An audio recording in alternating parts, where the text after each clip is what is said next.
selamat siang dan salam sejahtera buat kita semua ya. Perkenalkan, saya Salma Aurelia dari kelompok 8 dan saya akan membawa podcast atau talk show kita kali ini yang bertemakan agresivitas. Nah, saya di sini bersama dengan anggota kelompok saya yaitu Edisa. Halo semuanya, perkenalkan nama saya Edward Edison Halawa. Dan yang kedua ada Florencia. Perkenalkan, nama saya Florencia Maulice. Dan yang ketiga ada Anissa. Halo semuanya, nama saya Anissa Janati. Dan yang terakhir ada Licia. Halo.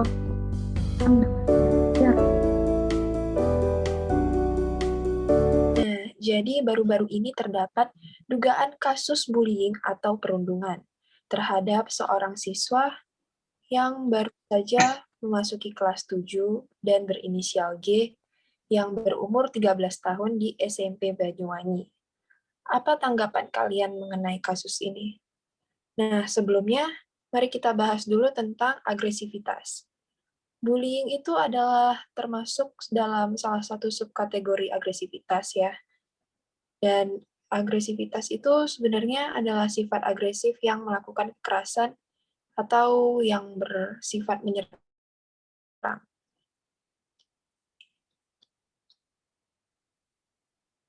Iya benar, biasanya agresivitas ini dikarenakan faktor internal seperti keinginan untuk bercanda namun melewati batas, frustasi dan keinginan meluapkan emosi.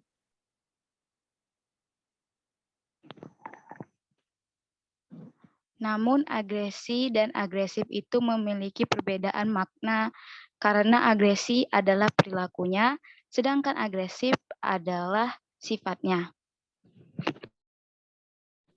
Iya, benar sekali. Menurut Bush dan Perry pada tahun 1992 ya, secara umum agresivitas itu dibagi menjadi 4 jenis.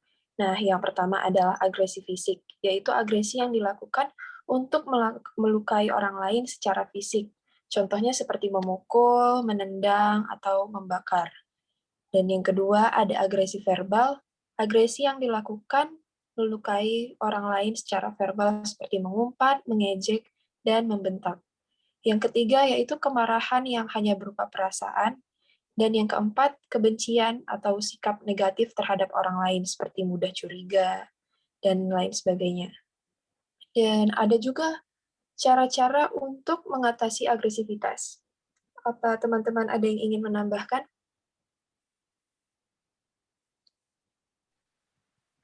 Saya ingin menambahkan, jadi menurut Dayakini dan Hudania 2006, agresivitas dapat dikontrol dengan beberapa tindakan sebagai berikut. 1. Katarsis. Pelepasan ketegangan emosional yang mengikuti suatu pengalaman yang kuat. Katarsis mungkin dapat membantu mengurangi ketegangan yang berada dalam diri seseorang. Karena dalam melakukan katarsis individu akan mengalami perasaan yang lebih baik dan kecenderungan untuk mengurangi melakukan tindakan agresif yang berbahaya. B. Sublimasi. Suatu bentuk penyaluran perasaan tegang atau kemarahan yang dapat diterima oleh masyarakat. Penyaluran ini dapat berupa aktivitas olahraga, kesenian, maupun aktivitas bisnis yang mengandung persaingan. C.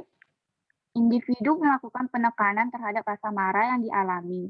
Penekanan ini dilakukan mungkin karena norma masyarakat atau norma keluarganya yang tidak mengizinkan untuk mengekspresikan rasa marah secara terang-terangan. Nah, teman-teman sekalian yang ada di sini, pernah nggak sih kalian melihat perundungan atau bullying itu sendiri secara langsung?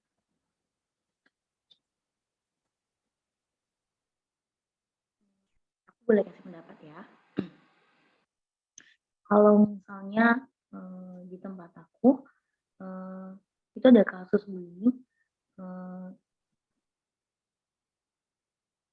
tentang agresi verbal. Jadi dulu aku waktu SMA punya teman sekelas dan teman-teman sekelasku ini sebenarnya mau mengejek teman perempuanku. Mereka bilang gini, "Hai princess, mau kemana?" gitu. Padahal sebenarnya secara tidak langsung mereka itu melakukan pengejekan kepada temanku tersebut. Nah, eee, kita mungkin sering mendengar ya, kalau bullying itu sesuatu tindakan atau kekerasan, gitu. Sebenarnya, eee, mengejek juga eee, salah satu tindakan yang sebenarnya membuat, bullying terhadap orang lain. Itu dari aku. Kasus yang diberitahukan dari Richa itu sepertinya termasuk dari agresivitas verbal ya, membuli dengan cara mengejek. Yap, benar. Teman yang lain apakah ada yang ingin memberikan cerita juga? Saya ada. Oke, silahkan Anissa. Menurut saya daripada menyaksikan bullying secara fisik, saya lebih sering menyaksikan bullying secara verbal. Bahkan saya sendiri pun pernah mengalaminya. Karena bisa dibilang waktu saya SMP dulu fisik saya kurang bagus lah gitu. Dan teman-teman banyak yang mengata-ngatai saya dengan seperti, "Kamu punya rambut sangat jelek," seperti itu. Seperti itu pengalaman saya, terima kasih. Udah gendut, jelek lagi. Jangan deket-deket, nanti nular. Apakah teman kece pernah menyaksikan perundungan atau bullying seperti itu? Bagaimana perasaanmu melihat hal tersebut? Mungkin kamu akan merasa sedih, takut untuk membela, bahkan khawatir jika hal tersebut terjadi padamu. Menurut kamu, kira-kira bagaimana perasaan pelaku bullying ya? Apa mereka tidak punya rasa khawatir? Benar, sebetulnya mereka juga merasa khawatir jika ada pembalasan. Dari sini kita melihat bahwa semua orang yang terlibat bullying, baik pelaku, korban, ataupun yang menyaksikan ada perasaan cemas dan khawatir. Karena itu, perundungan harus dicegah atau diatasi supaya berkurang atau berhenti. Perundungan atau bullying merupakan tindakan mengancam, memaksa, mengolok, atau melukai yang dilakukan oleh seseorang atau sekelompok orang yang biasanya memiliki posisi lebih. Misal badannya lebih besar, lebih punya kuasa, atau lebih kuat kepada orang lain yang lebih lemah. Tindakan ini juga biasanya dilakukan berulang sehingga menjadi kebiasaan. Nah, kenapa bisa ada perundungan? Biasanya karena pelaku bully merasa dengki atau dendam, kemudian melampiaskannya pada korban yang lebih lemah. Perundungan dapat terjadi di mana saja, saat istirahat atau pulang sekolah, di jalan, ataupun di rumah. Nah, kenali nih 3 jenis bullying yang dapat terjadi. Pertama, verbal atau melalui ucapan, seperti pemanggilan nama julukan yang kurang baik, merendahkan, rasis, dan juga mengancam. Kedua, fisik, seperti memukul, menendang, memalak, mencuri, atau sentuhan yang tidak diinginkan, dan masih banyak lainnya. Yang ketiga, cyber atau dunia maya, yaitu dengan menggunakan sosmed, messaging, email untuk menghina, mempermalukan, dan juga mengancam. Semua tindakan itu sangat berbahaya karena dapat menyebabkan korbannya menderita stres, bermasalah secara sosial, hingga bisa jadi bunuh diri jika tidak tahan lagi.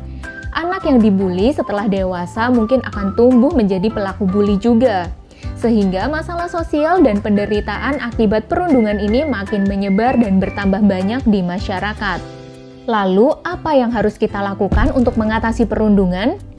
Jangan dibiarkan ya, karena perundungan bisa jadi makin parah kalau dibiarkan. Jika kamu korbannya, segera laporkan ke orang tua, guru, maupun pejabat daerah seperti RT atau RW agar dapat segera diatasi. Jika kamu saksinya, sama juga, segera laporkan. Ini bukan artinya kamu tukang ngadu ya, tapi itu namanya kamu peduli terhadap sesama. Terus boleh nggak kamu coba langsung hentikan di tempat? Sebaiknya jangan. Jika kamu belum tahu cara mengatasi hal ini, situasinya mungkin bisa jadi lebih parah. Misal, kamu yang jadi sasaran atau pelaku bullying menghukum korban setelah kamu pergi. Tapi, jangan biarkan perundungan terjadi di sekitarmu. Ayo, jadi anak yang peka, peduli, dan menyayangi sesama. Laporkan dan stop perundungan. Selanjutnya ya, kita mau bring up tentang yang baru saja diceritakan tadi, agresivitas itu. Nah, pendapat kalian mengenai perundungan itu gimana? mengenai perundungan yang diterima oleh inisial G dari SMP Banyuwangi.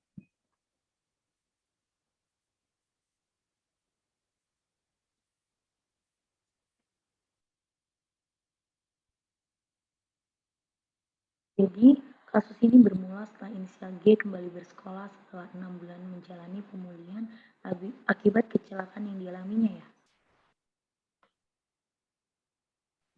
Iya, benar sekali.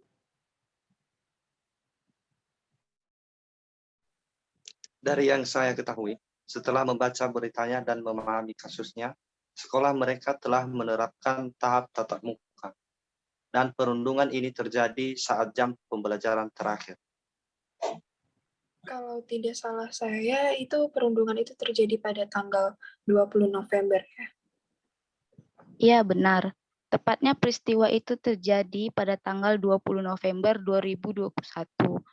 Pada saat itu sebenarnya teman korban sudah mencoba untuk membantu korban dengan cara mengembalikan alat bantu jalan milik korban. Tetapi selang beberapa waktu, pelaku malah menghampiri korban dan menabrakkan kaki korban yang sedang dalam proses pemulihan.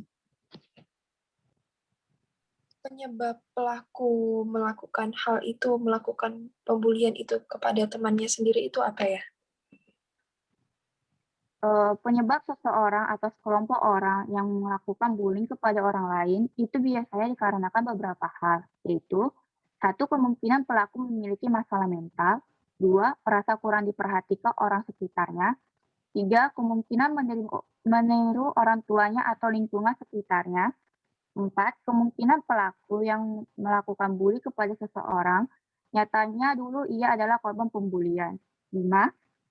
Pola asuh yang tidak tepat, 6. Terpengaruhnya dari dampak negatif media sosial. Ya, baik. Setelah itu apa yang terjadi kepada korban? Yang terjadi pada saat itu kepada korban ialah korban pun dipulangkan oleh pihak sekolah karena mengeluh kesakitan. Namun alat bantu jalan korban tidak dikembalikan. Dan setelah 3 hari berdiam diri di rumah, korban pun dibawa ke rumah sakit oleh keluarganya. Dan hasil pemeriksaan dokter ternyata tulang paha korban kembali patah serta plat penyangga tulangnya lepas akibat benturan tersebut. Lalu apa tindakan dari pihak rumah sakit terhadap korban pada saat itu?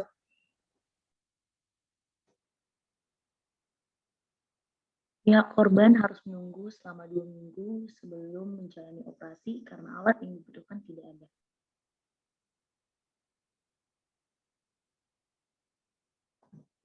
Dan dikarenakan hal tersebut, kondisi korban semakin memburuk dan segera diajukan ke rumah sakit lain. Dan setelah dicek ternyata korban mengalami infeksi pada tulang paha. Ya, tepat sekali. Dokter juga merekomendasikan agar melakukan amputasi terhadap tulang korban, agar tidak infeksi. Dari berita yang saya baca, total pengambilan atau amputasi tulang itu sebanyak 4 cm. Itu 4 cm itu bagian mana saja ya? Bagian yang 4 cm itu terdiri dari bagian tulang atas sebanyak 2 cm dan tulang bawah terdiri dari 2 cm. Jadi total tulang atas dan tulang bawah itu sejumlah 4 cm. Iya, iya. Perundungan itu memang bukan hal yang main-main ya.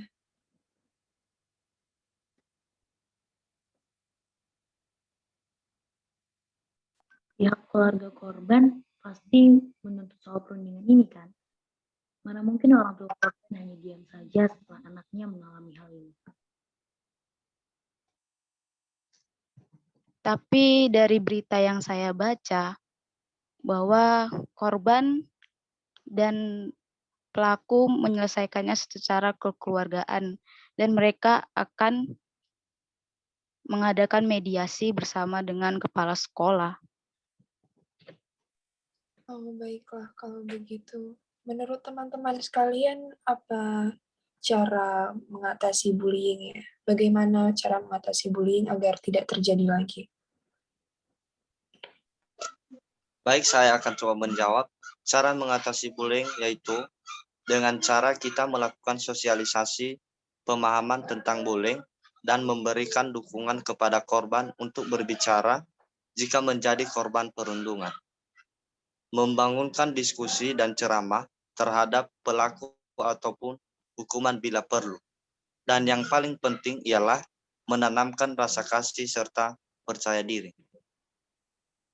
Oke, ya bisa kita simpulkan ya dari berbagai pendapat teman-teman sekalian, bahwa bullying itu bukanlah hal yang biasa dan tidak bisa dianggap sebagai candaan karena bisa berdampak buruk bagi orang lain.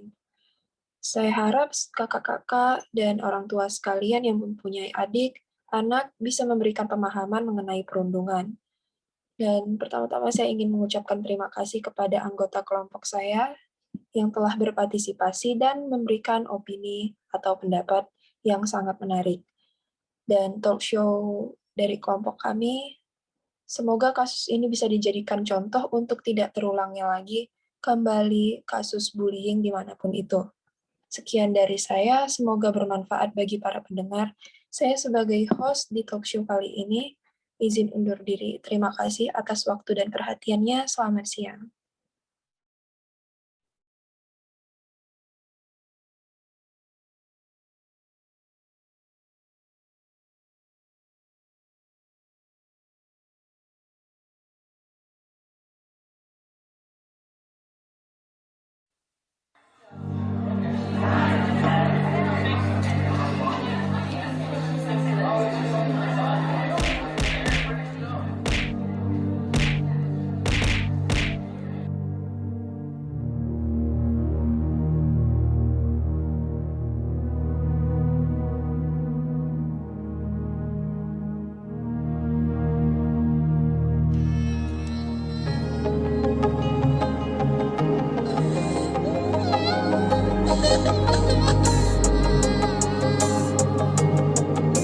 Tahukah kamu, kekerasan di sekolah sering terjadi di Indonesia. Dari tahun 2013 hingga 2014, jumlah kekerasan di sekolah naik sampai dengan 16% yang dilakukan anak usia di bawah 14 tahun. Dan itu dilakukan di sekolah. Hampir setiap sekolah yang ada di Indonesia pasti terdapat kasus kekerasan di sekolah. Dari tingkat universitas, menurun ke SMA, lalu SMP, bahkan sampai ke SD. Bagaimana caranya? Biasanya, kekerasan dilakukan dengan banyak hal, seperti secara verbal, secara fisik, secara rasional, dan elektronik. Sebagai contoh, bila ada anak yang terlihat gendut atau berbadan besar, biasanya orang di sekitarnya akan mengata-ngatainya dengan perkataan yang tidak enak. Ada pula mereka yang merasa asik iseng dan membuat si anak culun menjadi bahan lelucon. Biasanya, mereka yang mempunyai ras yang berbeda pun suka mendapatkan perlakuan yang kurang mengenakan.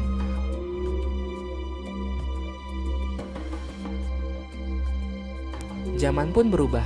Kekerasan ini pun bisa dilakukan melalui media elektronik atau biasa kita sebut media sosial. Tahukah kamu apa dampak dari perbuatan itu? Bagi yang melihat, tentu saja akan berdampak pada dampak mental. Dia akan merasa takut dan merasa tidak nyaman.